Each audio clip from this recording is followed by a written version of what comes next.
पूर्णात् पूर्णमुदच्यते पूर्णस्य पूर्णमादाय पूर्णमेवावशिष्यते। ओम शांति शांति शांति। शंकरं शंकराचार्यं केशवं बादरायणं सूत्रभाष्य कृतौ वंदे भगवन्तौ पुनः पुनः। ईश्वरो गुरुरात्मेति मूर्तिभेद विभागिने व्योमवद् व्याप्त देहाय दक्षिणामूर्तये नमः। ओम शांति शांति शांति।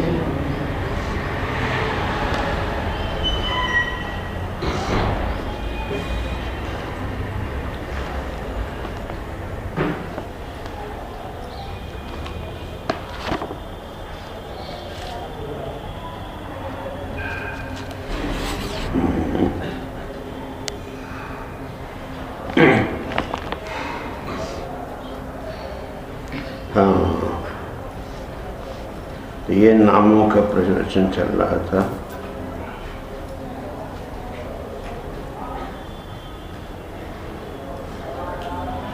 ओम ओम अग्निद्रेद्म जिह्व यज्ञ बाहु महावीर हिरण्यरेतो ऋत पृष्ठा सवन मेधा तिथि वीति होत्र कव्यः इति सर्व एव अग्निनामानः। तो कल इस बात की चर्चा कर रहे थे कि जो प्रियव्रत, राजा प्रियव्रत मनु का पुत्र, तो पहले तो वो संन्यास लेने की बात सोच रहे थे, लेकिन जब प्रजापति ब्रह्मा जी ने उनको समझाया तो मान गए और उन्होंने विवाह कर दिया। तो प्रियव्रत शब्द का अर्थ भी हमने कई बार बताया है कि व्रत ही जिनको प्रिय है। प्रियव्रत का मतलब व्रत ही जिनको प्रिय है, लेकिन व्रत वो आप लोगों वाला नहीं, अंधा व्रत नहीं कि आज मैं ये नहीं खाऊंगी वो खाऊंगी, ये खाऊंगा वो नहीं खाऊंगा, इसका नाम व्रत नहीं। ये तो अक्लमंदों का व्रत है। अक्लमंद जानते हैं ना क्या? जिसकी अकल मंद हो, है ना, वो लोग ऐसा व्रत करते हैं। वास्तव में व्रत शब्द का अर्थ है वृत्तिर्बंध व्रतम, जो अपने अंतःकरण की वृत्तियां हैं उनको बांधने का नाम ही क्या है? व्रत है। अपने मन का संयम करना। संयम करने का मतलब है कि जैसे आप मंदिर में बैठे हैं, भगवान का ध्यान कर रहे हैं और उतने में ही आपकी बहू ने हलवा बनाया और उसकी मीठी मीठी सुगंध नाक में आई, तो आप कहाँ पहुँच गए? रसोई घर में। ये तो फिर व्रत का अर्थ ही कुछ नहीं हुआ, है ना। तो नाक का व्रत करना, कान का व्रत करना, आँखों का व्रत करना, इसका नाम है व्रत, जाने। तो वास्तव में व्रत वो व्रत जिसको प्रिय है। ऐसे कौन? तो ज्ञानी विचारशील प्रिय व्रत। और उसकी जो पत्नी थी बर्हिष्मति, बर्हिष्मति का अर्थ क्या किया था? तो बर्हिष कहते हैं कुशा को, है ना, दर्भ कहते हैं कुशा, मूंछ जिसकी वो रसील बनाते हैं। तो वो जो कुशा है वो बड़ी तीखी होती है, उसकी नोक जो बड़ी तीखी होती है। तो उस कुशा की तरह ही तीखी नोक है जिसकी ऐसी जो बुद्धि, कुशाग्र बुद्धि कहते हैं उसको, नहीं, जो कुशाग्र बुद्धि। तो इन दोनों का जब प्रियव्रत और साथ में बुद्धिपूर्वक, इसका मतलब क्या है? कुशाग्र बुद्धि के साथ प्रियव्रत का मतलब क्या है कि प्रियव्रत तो हैं लेकिन साथ में बुद्धिपूर्वक कुशाग्र बुद्धि के साथ। तो विवाह हो गया। फिर उनको कितने बच्चे हुए? 10 बेटे और 1 लड़की। कितने हुए? 10 बेटे और 1 बेटी हुई, है कि नहीं? तो आप लोग की तरह डरपोक नहीं थे कि हाय एक बच्चा हो गया दूसरे को कौन पाल लेगा, ऐसा नहीं। तो उनके जो 10 बेटे थे उनका नाम था, एक का अग्निध्र। तो इसका हमने विचार किया था कि अग्निध्र मैंने अग्नि धारे थी, जो अग्नि को धारण करने वाला है। कौन सी अग्नि? अपने अंदर ज्ञान रूपी अग्नि, विवेक रूपी अग्नि को जो धारण करता है वो अग्निध्र। और इदम जिह्व मैंने जिसकी जिह्वा में ही क्या है? यज्ञ है। अर्थात जो वचन भी बोलता है वो एक यज्ञ की तरह कार्य करता है, यज्ञ जैसा है, तो उसको कहते हैं अग्निध्र। और इसी प्रकार से तीसरा जो बेटा है वो है इदम जिह्व यज्ञ बाहु। तो बाहु जो है वो प्रतीक है किसके? कर्म शक्ति के।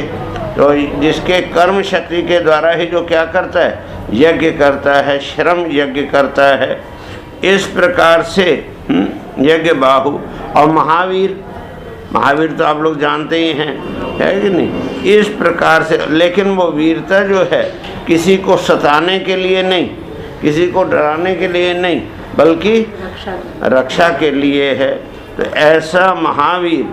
और सवन कहते हैं यज्ञ को, सवन नाम ही यज्ञ का है, नहीं? उसी से उत्सव शब्द भी बन, अंदर नहीं लाना कुर्सी, बाहर ही रख। तो उत्सव कहते हैं ना, तो उत्सव का मतलब क्या? सवन कहते हैं किसको? तो जो सूयते इति सवनम, तो जो उत्पन्न करता है उसको कहते हैं सवन, हो गया सब। और उत्सव कहते हैं ना, ये हमारे यहाँ बड़ा उत्सव है, तो उत्पन्न ऊपर उठाने वाला जो यज्ञ है उसको उत्सव कहते हैं, हो गया ना? तो सवन का मतलब यज्ञ। तो ऐसा जो यज्ञ है वो सवन था। और इस प्रकार से इति त्रया, अच्छा, और जीव महावीर हिरण्य रेता। हिरण्य रेता का मतलब है कि जिसके वीर्य जो है कैसा है? सोने जैसा वीर्य है। जैसे धातुओं में सोना श्रेष्ठ होता है, इसी प्रकार से वो बल में भी ये था, श्रेष्ठ था। हाँ, हिरण्य रेता था। और घृत पृष्ठ, और दूसरे का नाम था घृत पृष्ठ। तो घृत पृष्ठ का अर्थ है घृत पृष्ठ, तो मैंने जिसकी पीठ पर क्या है? घी है, घृतम अस्ति। घी जिसकी पीठ पर है, इसका अर्थ क्या हुआ? कि जिसकी पीठ बिल्कुल कैसी है? घी खाने से क्या होता है? ताकत आती है। हाँ, शास्त्र में लिखा है आयुर्वै घृतम। हाँ, घी क्या है? वही आयु है। लेकिन कब? जब उसको पचा सको तब। आजकल डॉक्टर कहते हैं घी मत खाओ, क्यों? कि जानते हैं कि इन्होंने सारा दिन कुर्सी पर बैठ के कलम घिसनी है, तो पचेगा कब घी? बौद्धिक श्रम तो करेंगे लेकिन शारीरिक श्रम नहीं करेंगे, हो गया ना? तो घी नहीं पचता, तो फिर वो बीमारियां होती हैं। घी पचेगा नहीं तो बीमारी पैदा करेगा। मैं जब अहमदाबाद में पढ़ता रहा तो वहाँ हमने देखा एक ये था, महात्मा था, तो वो महात्मा 1.5 लीटर घी ऐसे पानी की तरह पी जाता था और उसको कुछ भी नहीं होता था, कोई बीमारी नहीं। लेकिन एक दिन क्या हुआ कि हमारे जो वहाँ के मठ के महंजी थे, उन्होंने एक बहुत बड़ा पत्थर था कई टन का, तो उसको कहा कि इसको हटा के उधर करना है, यहाँ फर्श डाल देंगे। तो हम लोग जो है जितने भी विद्यार्थी थे और जितने भी महात्मा थे सब लग के उसको हिलाने लगे, वो 2 इंच नहीं हिला। तो महंजी ने कहा अच्छा जाने दो, कल इसको क्रेन मंगवा के हटा देंगे।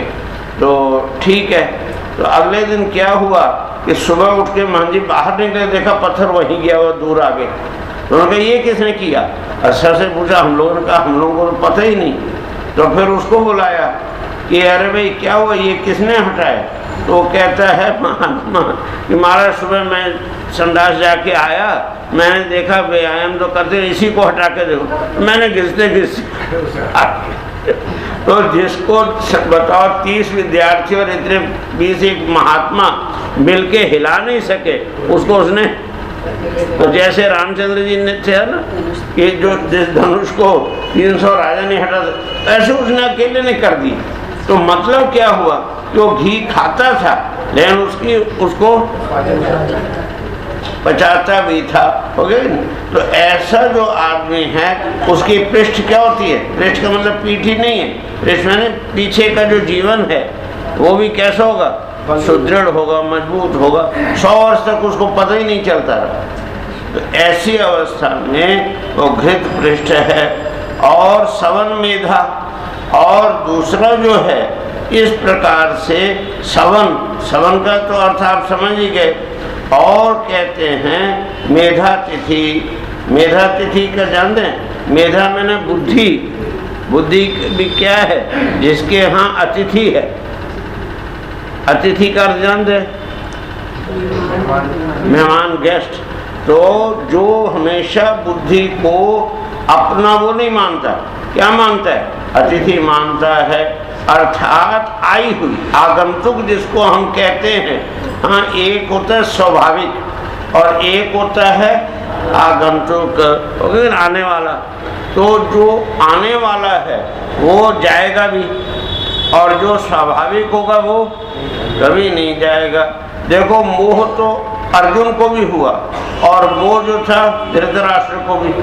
हाँ, तो धृतराष्ट्र का जो मोह है भगवान ने सारा दिन उसको दूर करने की कोशिश की, लेकिन जरा सा भी नहीं हटा सके। क्यों? वो स्वाभाविक था। वो एक भैंस होती है ना, भैंस, उसको कितना भी वो फेयर एंड लवली घिसो, क्या वो सफ़ेद हो जाएगी, गोरी हो जाएगी? वो कभी होने वाली नहीं। तो और जो वैसे कचरे से मैल, धूल, मिट्टी आदि जम जाए, उसको साबुन से साफ करो तो साफ हो जाती है नहीं। तो इसी तरह से वो जो उसकी जो मेधा है वो भी इसी प्रकार की है, मेधा तिथि है वो। और वीतिहोत्र और कवि। हाँ, वीतिहोत्र मैंने जो यज्ञ है उस यज्ञ के द्वारा जिसको तत्वज्ञान हो चुका है, ऐसा वीति। और अंत में कवि। कवि शब्द का अर्थ होता है कवि क्रांतिदर्शिना। जो क्रांतिदर्शी हैं उनको कवि कहते हैं, पोएट नहीं। तो कवि का मतलब क्रांतिदर्शी। क्रांति कहते किसको? ट्रांजिशन को, एक काल से दूसरे काल में जाना। तो काल तो हमेशा परिवर्तनशील है, तो जो उस काल की गति को समझे, दर्शन करे, उसका नाम क्रांतिदर्शी हो गया ना। तो 3 प्रकार के व्यक्ति होते हैं समाज में।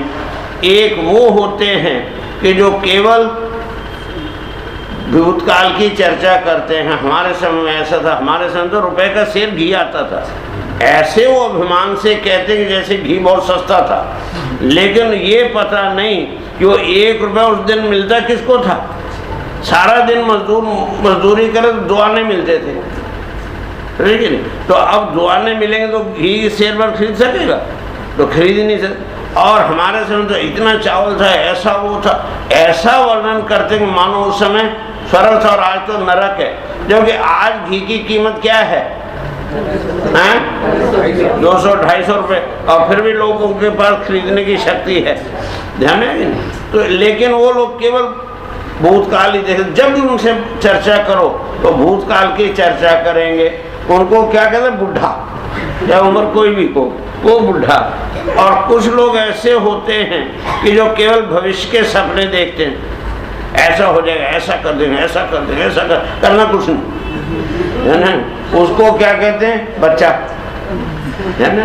जो भविष्य के सपने तो देखे लेकिन करे कुछ नहीं, उसको क्या कहते हैं? बच्चा कहते हैं। और एक वो होते हैं कि जो ना भूत की फिक्र ना भविष्य की, वो केवल वर्तमान में जीते हैं। उनको क्या कहोगे? हैं? उनको कहते हैं पशु, जानवर। ध्यान है कि नहीं? पशु को ना भूत की चिंता ना भविष्य की चिंता, वो कुछ नहीं करता। अगर उसके सामने घास किया तो मुंह मारेगा, और डंडा दिखाया तो मुंह पीछे, फिर घास को तो फिर मुंह मारेगा। ये नहीं सोचे कि अभी तो इसने डंडा दिखाया था, ऐसा नहीं। तो जो केवल वर्तमान में जिए वो पशु। तो फिर कवि मैंने जो ज्ञानशील है, विचारशील है, वो क्या करता है? तो भूतकाल से वो शिक्षा लेता है। भूतकाल को अपना गुरु बनाता है, भूतकाल से सोचता है कि हमारे देश ने पहले क्या क्या गलतियां की कि आज वो इतना पतित हो गया।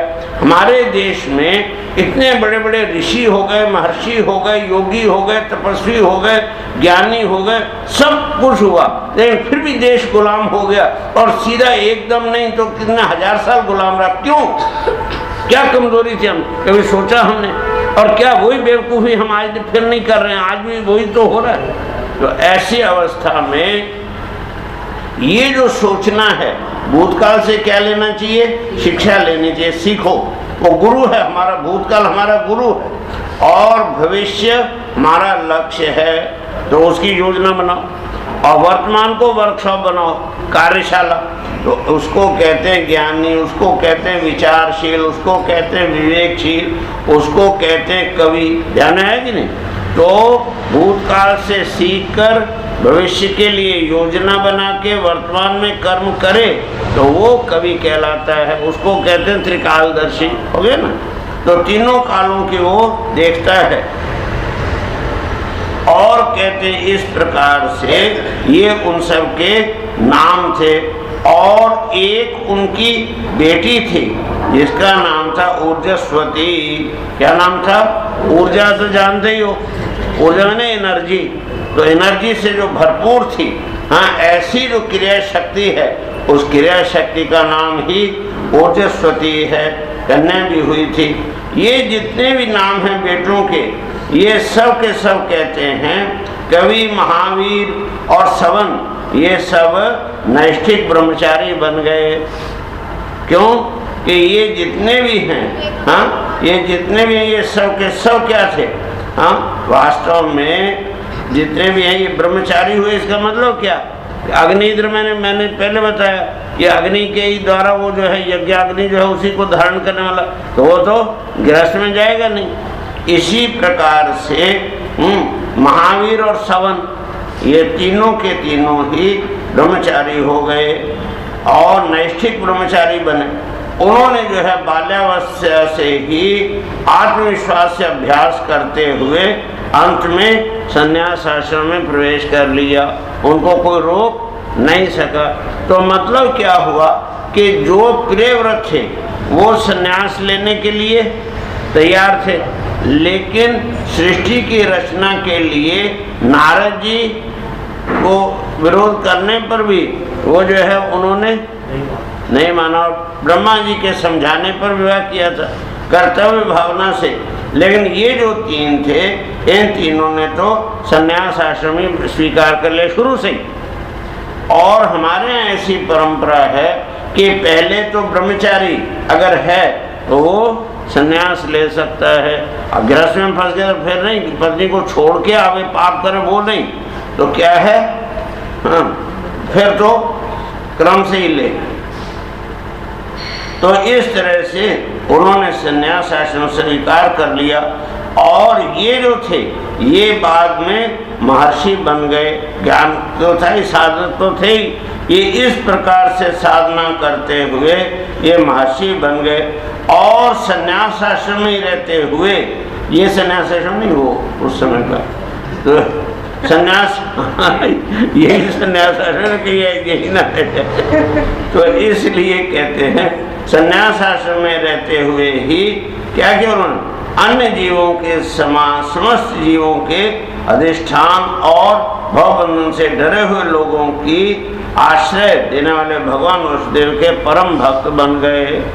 वो जो थे वो तो इस प्रकार से, हाँ, वो कहा ना भगवान ने कि जब आपकी जो वो है संसार का बंधन है उसको अश्वत्थमेनम सुविरूढ़ मूलम असंग शस्त्रेण दृढ़ेन छित्त्वा तथा पदम तत् परिमार्गितव्यम यस्मिन् गता न निवर्तन्ति भूया। तो वो जो है पद तब संन्यास आश्रम में जाकर के उस पद के, उस रूप के, उस लक्ष्य की खोज करे, हाँ, कि जहाँ जाने के बाद फिर इस संसार में वापस लौटना नहीं पड़ता है। तो उसके लिए करना क्या? तो भगवान स्वयं कहते हैं तमेव चाद्यम पुरुषम प्रपद्ये यथा प्रवृत्ति प्रसिद्धा पुराणी। इतना सुंदर साधन बताया भगवान ने कि तमेव चाद्यम पुरुषम, वो जो हमारे अंदर जो आद्य पुरुष है, आद्य मैंने पहला, फर्स्ट, तो फर्स्ट पर्सन किसको कहते हैं? फर्स्ट पर्सन किसको कहते हैं अंग्रेजी में?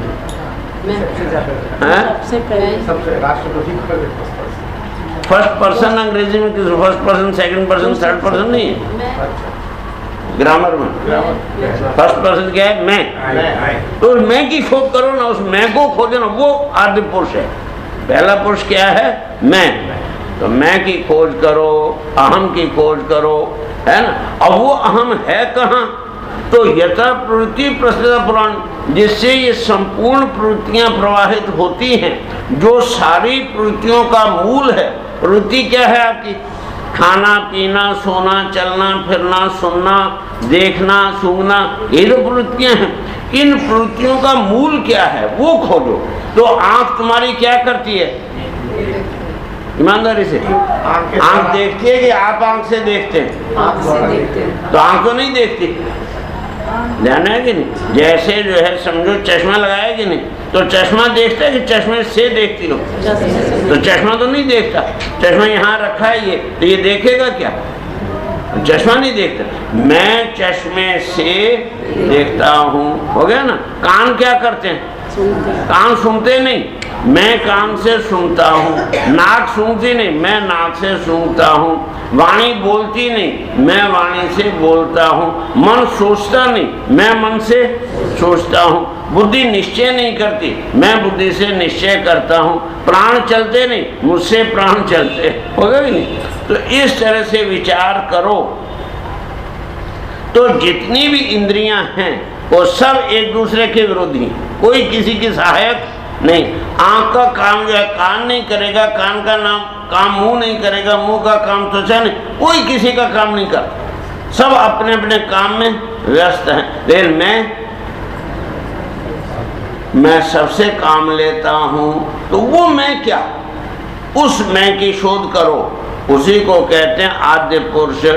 और उस आद्य का ही आद्यम, आद्यम था ना, उसका आदम बन गया और आदम से आदमी बन गया।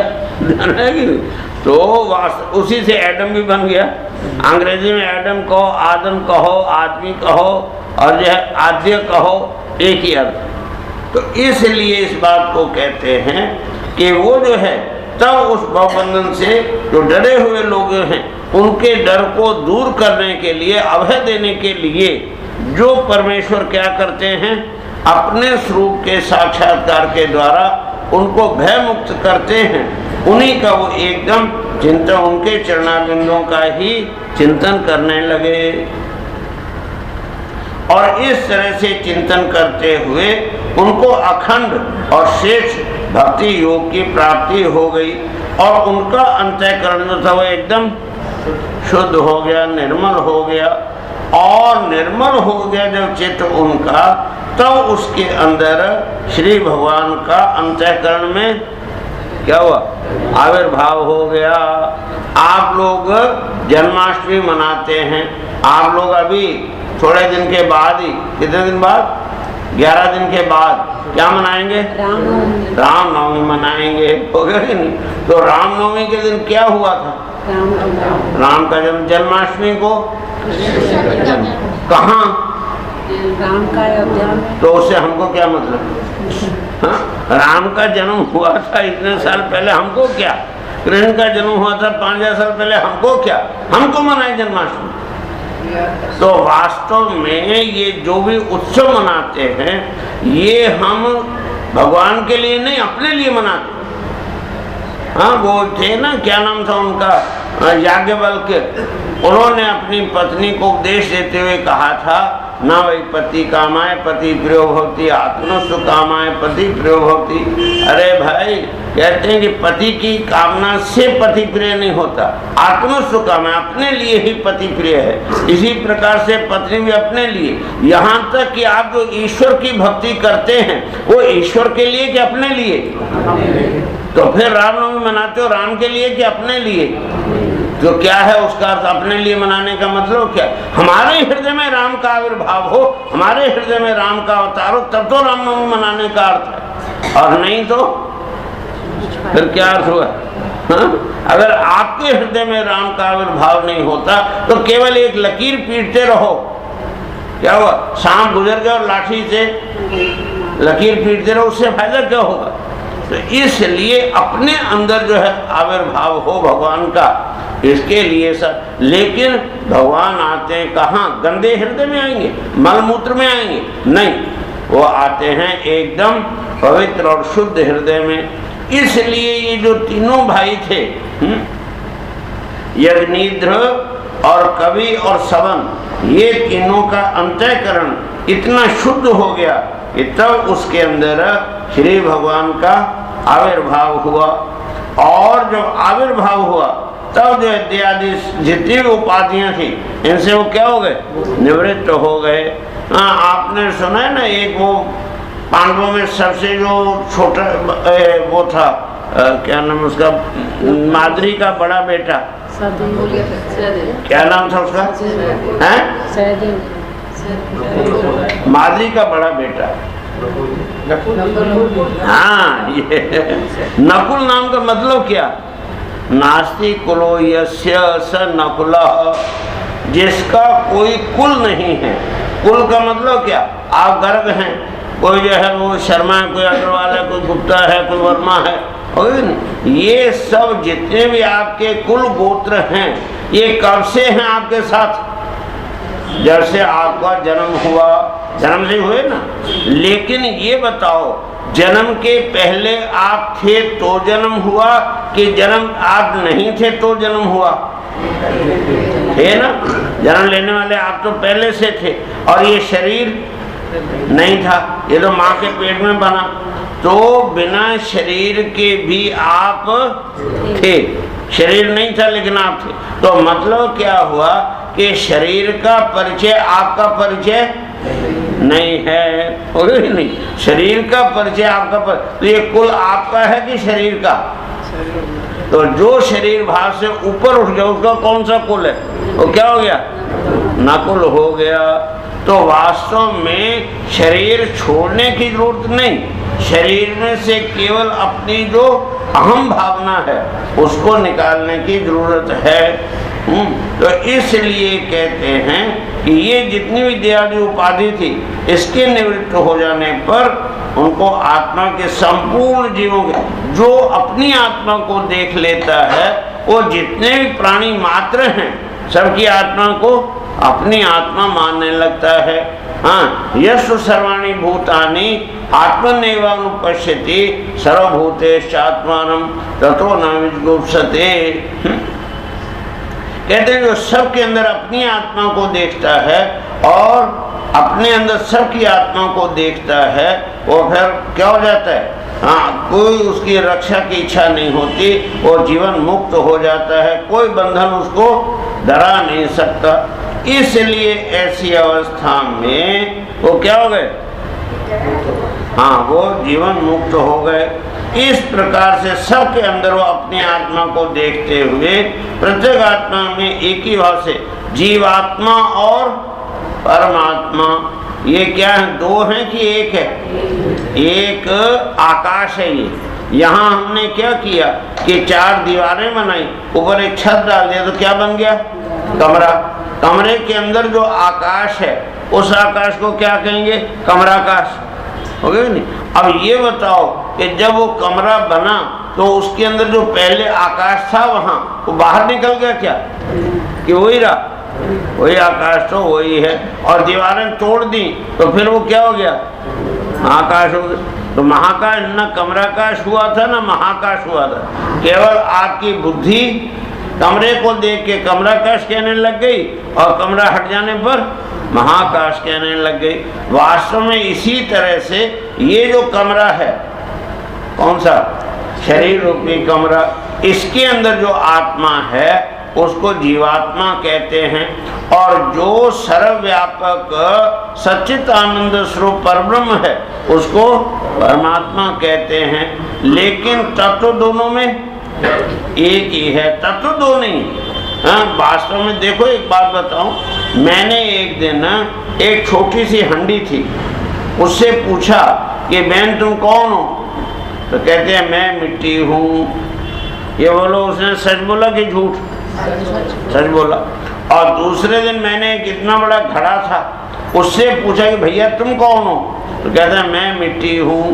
तो उसने झूठ बोला कि सच? तो इतनी सी हंडी भी मिट्टी है और इतना बड़ा घड़ा भी मिट्टी है, तो कोई भेद नहीं हो गया ना। लेकिन अगर घड़ा के मैं हंडी हूँ या हंडी के मैं घड़ा हूँ तो झूठ है ना। इसी तरह से जीव और ईश्वर में भेद है, ध्यान देना। हमारे यहाँ जीव में और ईश्वर में भेद है। ईश्वर सर्वज्ञ है और जीव अल्पज्ञ है। ईश्वर जो है वो नित्य तृप्त है और ये बुभुक्षित है, सब अंतर है। लेकिन ये सारा अंतर किसको लेके? इस शरीर उपाधि को लेकर के। जिसने ये शरीर उपाधि से आत्मस्वरूप को देखा तो वो तो एक ही है।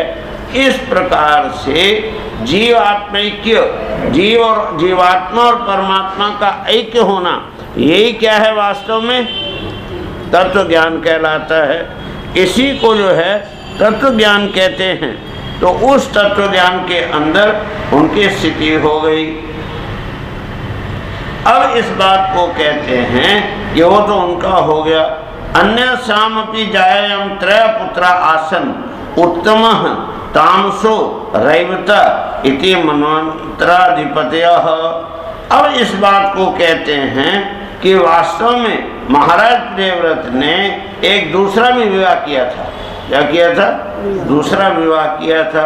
उससे उनको 3 पुत्र हुए, एक उत्तम, एक तामस और एक रैवत। ध्यान में, ये 3 पुत्र हुए जिनके नाम, जिन्होंने अपने नाम वाले मनवंतरों के अधिपति हो गए। मनवंतर कहते ना, एक मनु से दूसरे मनु में जब जाते हैं तो मनवंतर कहलाता है। तो एक मनु का जो साम्राज्य वो समाप्त हुआ तो दूसरा शुरू। तो 3 मनवंतरों में ये तीनों क्या हो गए? एक एक के अधिपति हो गए। अब इस प्रकार से जो कवि आदि 3 थे, इनके जो है 3 पुत्रों के निवृत्ति जब हो गए, वो तो निवृत्ति में चले गए 3 तो। इस प्रकार से जाने पर प्रियव्रत ने क्या किया? 11 अरब वर्षों तक पृथ्वी का शासन किया। कितना? 11।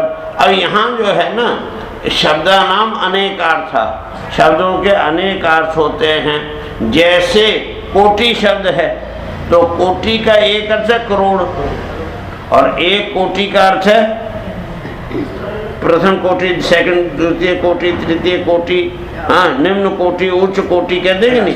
तो कोटि हैं क्लास, प्रकार, नहीं, काइंड। तो इसलिए वो दोनों तरह के अर्थ होते हैं। और एक बात है कि शास्त्र में जहाँ ये बड़ी बड़ी संख्याएं लिखी हैं वर्षों की, तो वहाँ महर्षि जैमिनी इस बात को स्पष्ट करते हैं कि प्राचीन काल में वर्ष शब्द का अर्थ एक दिन होता था। कितना? एक दिन। और जो जिसको आज 365 दिन कहते हैं, वो उसको संवत्सर या सम शब्द के द्वारा कहते थे। एक संवत किया, एक समा, हाँ, इसलिए सम शब्द का प्रयोग होता था। लेकिन वर्ष शब्द का अर्थ दिन। तो भगवान राम ने 11,000 वर्ष राज्य किया, नहीं?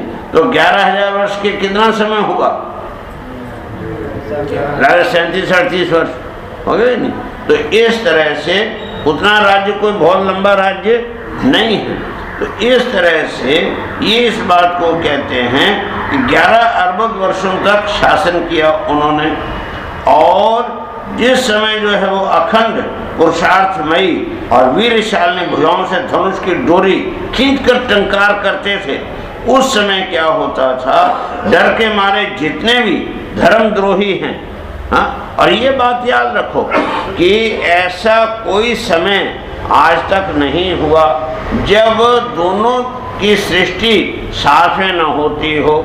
हाँ, जब भी देवता पैदा हुए तो साथ में असुर और राक्षस जरूर हुए, चाहे सतयुग हो, चाहे त्रेता हो, चाहे द्वापर हो, चाहे कलयुग। और ये बात ध्यान रखो कि चारों युग हमेशा साथ में चलते हैं। क्या? चारों युग जो है वो सतयुग भी हमेशा चलता है, त्रेता युग भी हमेशा चलता है, द्वापर भी और कलयुग भी। सतयुग किसको कहते हैं? तो जहाँ 100% सत्य हो उसको सतयुग कहते हैं, जहाँ 75% सत्य हो उसको त्रेता कहते हैं, और 50% सत्य हो तो, और 25% सत्य हो तो कलयुग होता है। और ऐसे पुरुष, हाँ, अर्थात जिनके अंदर क्या है 100% सत्य है, वो आज भी कहाँ है? सतयुग में है। जिनके अंदर 75% है वो आज भी त्रेता युग में, और 50 वाले द्वापर और 25 वाले। लेकिन फिर क्यों कहते हैं कि अमुक समय सतयुग, त्रेता, द्वापर? तो उसका कारण ये है कि जो मेजोरिटी होती है जिसकी, नाम उसी का चलता है। आज आपके देश में किसका शासन है? कांग्रेस का। तो कांग्रेस सरकार जो निश्चय करती है वो भारत का निश्चय गिना जाता है कि नहीं? तो कांग्रेस ही भारत है। लेकिन भाजपा नहीं है ऐसा नहीं, भाजपा भी है, हो सकता है अगली बार उसका बहुमत। तो फिर भाजपा जो कहेगी वो तो भाजपा युग कहलाएगा, नहीं? फिर लेकिन कांग्रेस खत्म हो गई ऐसा नहीं, फिर कांग्रेस का आ सकता है। तो इस प्रकार से जिसका जो है बहुमत होता है उसके नाम से ही ये युग कहलाता है। और चारों जो युग हैं ये हमारी संस्कृति जो है वो ह्रासमयी संस्कृति है। क्या है? ह्रासमयी का जानते ना, नीचे आने वाली, नीचे आती है। और जो पाश्चात्य संस्कृति है वो विकासवादी संस्कृति है, एवोल्यूशन, ऊपर के हमारा डेवोल्यूशन और उनका एवोल्यूशन। तो हम लोगों के यहाँ पहले सतयुग, फिर त्रेता, फिर द्वापर और अंत में कलयुग आता है। और उनके यहाँ पहले मृद युग है, क्ले एज, उसके बाद स्टोन एज, उसके बाद मेटल एज, और उसके बाद मशीन एज। हो गई नहीं? तो ये जो है 4 युग होगा कि नहीं? तो इस तरह से वो मिट्टी से विकास करते करते मैकेनिज्म तक आ गए, और हम लोग सतयुग से आते आते कलयुग तक आ गए। कलयुग जो है ऐसी जगह है कि जहाँ दोनों आके एक स्टेज पे आ जाते हैं। हो गई नहीं? तो ये जो दोनों युगों का जो ये है, तो लेकिन इसका अर्थ क्या है कि याद ध्यान देना, आध्यात्मिकता का ह्रास ही भौतिकता का विकास है, और भौतिकता का विकास ही आध्यात्मिकता का ह्रास है, जाने ना। इसलिए गीता में 4थे अध्याय में भगवान इस बात को कहते हैं कि मैंने जो ज्ञान पहले सूर्य को दिया था वो फिर मनु के पास आया, मनु से इक्ष्वाकु के पास आया, और इक्ष्वाकु से राजर्षियों के पास आया। तो वो जो ज्ञान था, स काले नेह महता योगो नष्टा परंदपा, वो महत लंबे काल से, दीर्घ काल के कारण से योगो नष्ट, वो क्या हो गया? योग नष्ट हो गया। वही ज्ञान मैं आज तुझे फिर दे रहा हूँ। तो इसका मतलब क्या? दीर्घ काल के कारण से वो जो था योग, वो क्या हो गया? धीरे धीरे कम होते होते समाप्त हो गया।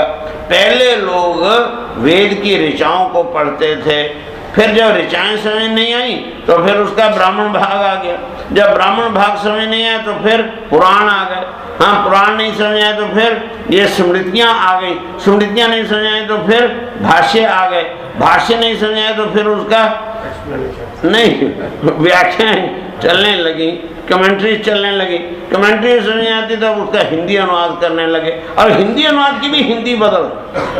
तो मतलब क्या हुआ? क्रम से जो है हमारी बुद्धि दुर्बल होती। क्यों?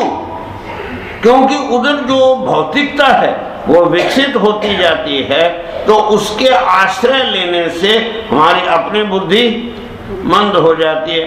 मुझे याद है कि जब मैं इतना बड़ा था तो गणित के लंबे लंबे सवाल जिनको कई पृष्ठों में करते हम जवानी बोल देते थे, है ना? ऐसी अब मैंने अभी एक इतने बड़े बच्चे से पूछा कि अगर 7.5 रुपए की 2 चीजें आवे तो एक कितने की आएगी? तो पहले तो उसने सोचा कह रहा नहीं पता, वो जेब से कैलकुलेटर निकाला। अब फिर तो मतलब क्या हुआ, हमने कैलकुलेटर के कारण से अपनी जो बुद्धि का उपयोग है वो खत्म कर दिया। और बुद्धि का एक नियम है कि जितना बुद्धि को उपयोग करोगे उतनी वो तीव्र होती जाएगी, उतनी तेज होती जाएगी, और जितना बुद्धि का उपयोग कम करोगे उतनी वो मंद होती जाती है, डल होती जाती है। इसलिए तो ये जो भौतिकता का विकास होता गया इसने हमारी आध्यात्मिकता को नीचे, तो मतलब ये निकला फिर भी किसी भी काल में किसी युग का सर्वथा अंत नहीं होता है, मेजोरिटी नहीं रहती, कम हो जाते हैं, बहुत कम होते हैं। जैसे आज अगर सतयुगियों को खोजो तो बहुत कम, कहीं कहीं उंगली पर गिनने लायक मिलेंगे। तो इस प्रकार से त्रेता युग उससे कुछ अधिक मिलेंगे, द्वापर युग उससे अधिक मिलेंगे, और कलयुगी तो अब वो तो कहने की जरूरत नहीं। तो इसलिए जो है तो ध्यान है ना, तो इस तरह से ये कहते हैं कि ये जो पृथ्वी का शासन किया उन्होंने, और कहते हैं वो अब इस तरह से जब उस समय वो धनुष की डोरी, देखो एक बात बताऊं, भगवान रामचंद्र जी ने धनुष तोड़ा, समझ, और धनुष के टूटते ही उसके 3 टुकड़े हो गए, ऐसा लिखा शास्त्र। एक जो टुकड़ा था वो तो चला गया ऊपर वैकुंठ में, एक टुकड़ा चला गया नीचे पाताल में, और एक टुकड़ा रह गया पृथ्वी पर। हम उसको देखने गए, ये जो जनकपुर है ना जहाँ यज्ञ हुआ था, उससे 18 किलोमीटर की दूरी पर धनुषा नाम की एक जगह है, वहाँ वो धनुष का टुकड़ा आज भी पड़ा है, हजारों वर्ष के बाद भी, और ऐसा विलक्षण है कि उसके ऊपर कोई जंग नहीं लगता, कोई धातु का है, और इतना बड़ा कि आज भी, उस समय 300 राजा नहीं उठा सके थे, आज 30,000 आदमी भी नहीं उठा सकते उसको। और वो जो है भगवान राम ने उसके 3 गुना बड़ा उसको उठा के चढ़ा दे, क्या ऊर्जा होगी उसमें। तो इसलिए कहते हैं कि वो भी जिस समय प्रियव्रत जो है वो करते थे, टंकार करते थे, तो उस समय में जितने भी धर्मद्रोही थे, जितने भी राक्षस थे, जितने भी असुर थे, वो डर करके कहीं ना कहीं जाके छिप जाते थे। और ये जो थी बर्हिष्मति, उनकी जो मुख्य पत्नी थी बर्हिष्मति, और बर्हिष्मति का अर्थ आपने जान लिया क्या, कुशाग्र बुद्धि। तो वो जो बर्हिष्मति है, उनके दिन दिन बढ़ने वाले जो आमोद प्रमोद और क्रीड़ा आदि है, उनके कारण से स्त्रियों का जो स्वभाव है क्या है, लीला। स्त्री का मतलब ही क्या है, लीला करण, हो गया नहीं। तो तरह तरह की क्रीड़ाएं, तरह तरह के जो है वो उठना बैठना चलना फिरना आदि हाव भाव, हाँ, लज्जा संकोच मंदहास चिंतन, इन सब को जो है विनोद आदि जो है, उनसे प्रियव्रत जो थे वो धीरे धीरे धीरे धीरे धीरे धीरे क्या होते गए, विवेकहीन होते गए। क्या हो गए, मुझे एक बात याद आई, एक महात्मा जो है ना वो ब्रह्म सूत्र की व्याख्या कर रहे थे, तो एको हम बहुत श्याम मंत्र है ना, तो उसकी व्याख्या करते हुए उन्होंने कहा कि एक नौजवान लड़का था, तो उनके घर के सामने एक बेरी का पेड़ था, बेरी जानते ना, बोर जिसको कहते हैं गुजराती में, तो बेरी का पेड़ था, तो वो लंबा था पतला, तो क्या करे नौजवान जाए और उसके ऊपर की टहनी पकड़ के ना यूं नीचे लगा दे, उसके सिरे को जमीन पे लगा, ऐसे उसकी आदत बन गई और करता रहा। बाद में उसकी शादी हो गई, तो बाद में कितने जो च्याऊ म्याऊ प्याऊ सब जो है पैदा होते गए, 5 बच्चे हो गए ना, एक लड़की हो गई। तो एक दिन क्या हो, और वो तो सब छूट गई आदत शादी के बाद। एक दिन क्या हो, वो सब बच्चे और उनकी पत्नी गए हुए थे कहीं उत्सव में, वो अकेला बैठा था, बैठे बैठे सीधी नजर पड़ी वो बेरी के पेड़ पे, वो तो वैसे ही खड़ा है, तो उसने कहा आज देखता हूँ जाके, झट नीचे गया और बेरी को झुकाने लगा, सारी ताकत लगाई लेकिन बेरी झुकी नहीं, बड़ा परेशान हो गया। बस एकदम उसके मन में आया क्या है, मेरी पत्नी तो वो है राक्षस है, मेरा जीवन खत्म कर दिया, ये कर दिया, तरह तरह के कुंठित विचार उसके अंदर आने लगे। इतने में वो पत्नी थी, वो बच्चों को लेके आ गई। तो कहा ऐसे क्यों बड़े, बस मुझसे बात मत करो। कहते हुआ क्या? कहते होना क्या है, तू मेरी सारी शक्ति को खत्म कर दिया तूने। कहा क्या हुआ? कहते वो देख बेरी का पेड़ है कि नहीं, उसको मैं यूं दबाता था तो सिर नीचे लग जाता था उसका, आज जब मैंने हिलाया तो हिली भी नहीं। कहते कैसे नहीं हिलती है, चल मेरे साथ अभी मैं देख लेती हूँ।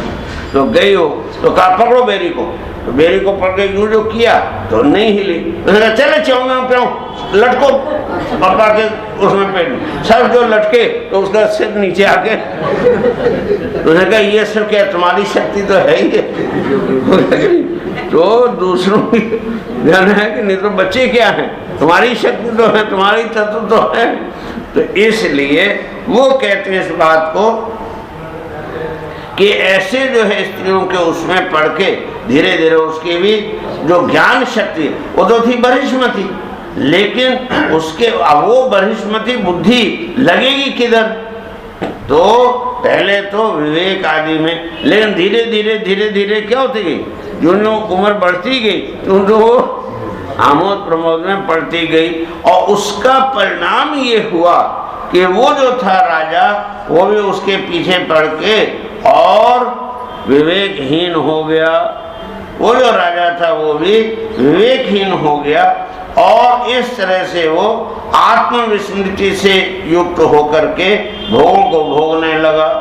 लेकिन कहते हैं ऐसा दिखता था, क्या हुआ, लोगों को ऐसा दिखता था। वास्तव में एक ज्ञानी और एक अज्ञानी, इन दोनों के जीवन में वास्तव में अगर देखो तो क्रिया व्यवहार में कोई अंतर नहीं होता। अंतर जो है वो तो अंदर से होता है, यानी बाहर से नहीं होता। वो भी खाता है, वो भी पीता है, वो भी सोता है, वो भी चलता है, वो भी सब काम कर, लेकिन लोगों को लगता है कि वो कर रहा है, वास्तव में वो करता नहीं होता। वो केवल जो है प्रारब्ध के अनुसार वो चलता रहता है। उस बाहर से देखने पर उसके आभ्यंतरिक जो अस्तित्व है उसका बोध नहीं होता है। जैसे यूँ समझो कि आप जिस समय बच्चे थे, छोटे बच्चे थे, तो खिलौनों से खेलते रहे कि नहीं, गुड्डा गुड्डी से, आप सभी लोग खिलौनों से खेलते रहे। अच्छा ये बताओ कि खिलौनों को सच्चा समझ के उनसे खेलते थे, खिलौनों को सच्चा समझ के खेलते थे कि झूठा समझ के? बोलो भाई, सच्चा समझ के। लेकिन जो जो बड़े होते गए त्यों त्यों वो खिलौने छूटते गए कि छोड़ते गए? छूटते गए। क्यों? आपको बोध हो गया कि इनसे हमारा कुछ बनने वाला नहीं, हो गया ना, वो छूटते गए। बाद में क्या हुआ कि आप बड़े हो गए, विवेकी हो गए, विचारशील हो गए और अंत में आपकी शादी हो गई और शादी हुई तो बच्चे आ गए। अब बच्चों के लिए खिलौने लाओगे कि नहीं? बोलो। तो झूठे समझे कि सच्चे? क्या नहीं, बच्चों के लिए जो खिलौने लाओगे झूठे समझे कि सच्चे? और मान लो कोई खिलौना टूट जाए तो पहले जो अपने रोते थे बचपन में तो सच्चा समझ के रोते थे कि झूठा? सच्चा से। और आज कुछ नहीं, टूट गया तो टूट गया, क्यों जान देंगे ये झूठा है।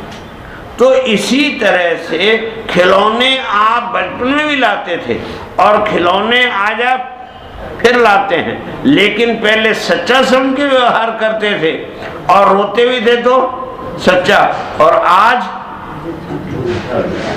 झूठा समझ। तो ज्ञानी और अज्ञानी में बस इतनी अंतर है, समझिए नहीं?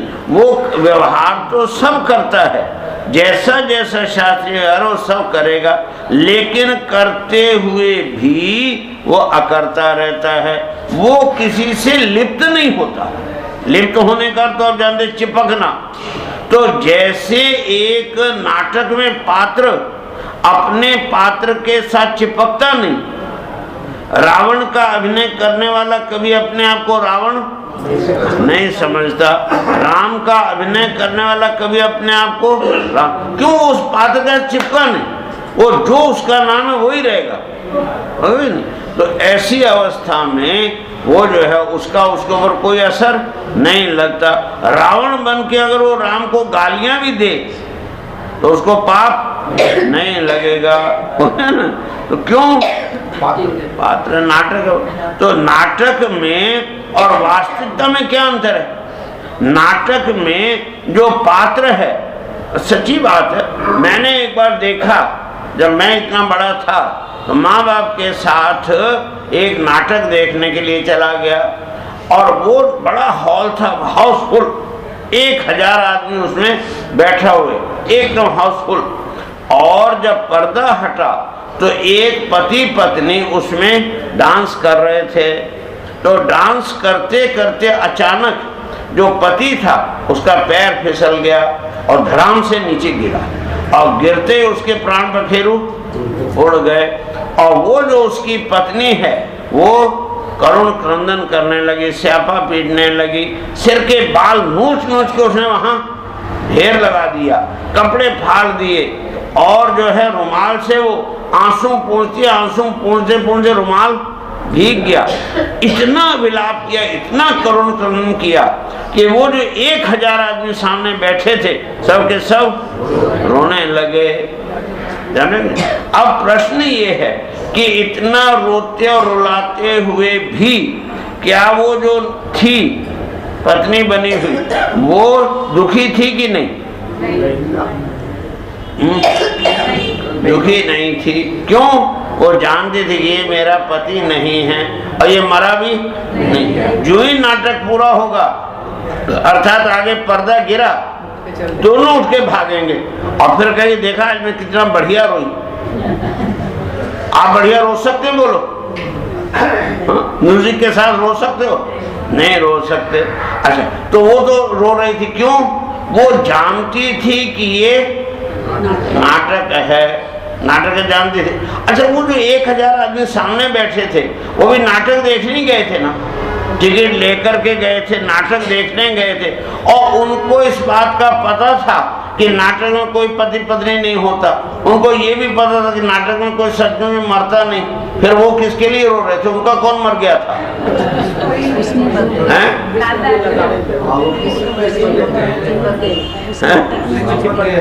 बस वो पात्र के साथ चिपक गए। तो जो रो रहा था वो तो पात्र के साथ चिपका नहीं, उसको तो याद रहा और आप भूल गए कि हम नाटक देख रहे हैं।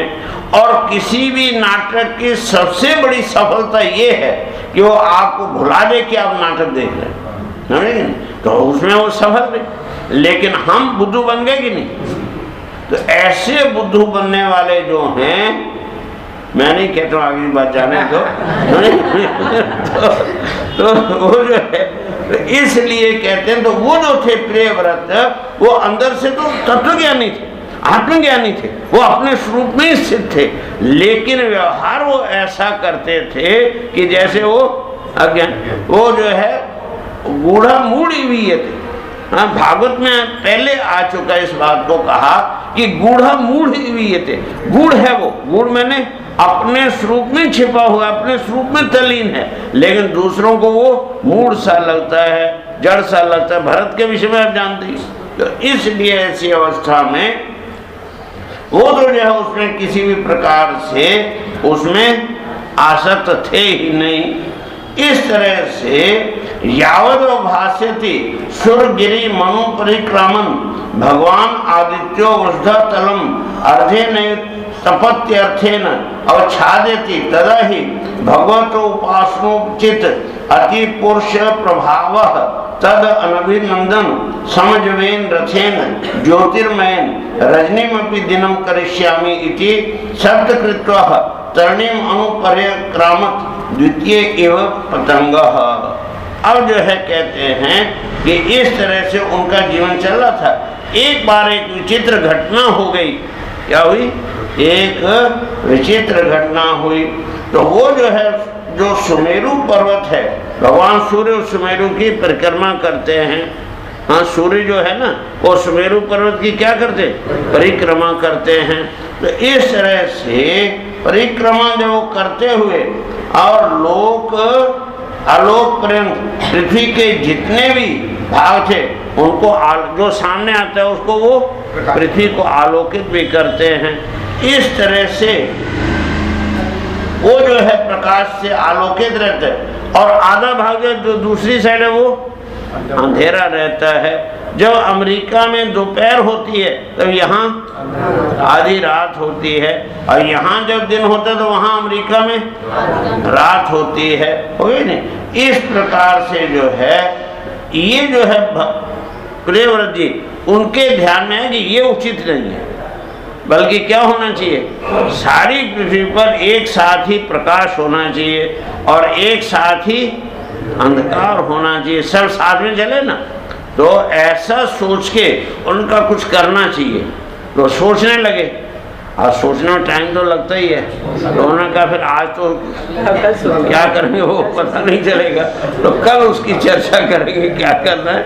आज तो हाँ सीधे होकर के बैठो, जोर से हरिओम की ध्वनि करके, दीर्घ ध्वनि करके 1 मिनट एकाग्रता पूर्वक उस सच्चिदानंद स्वरूप परम परमात्मा का हृदय में एकाग्रता पूर्वक अपने इष्ट देव के रूप में ध्यान करो।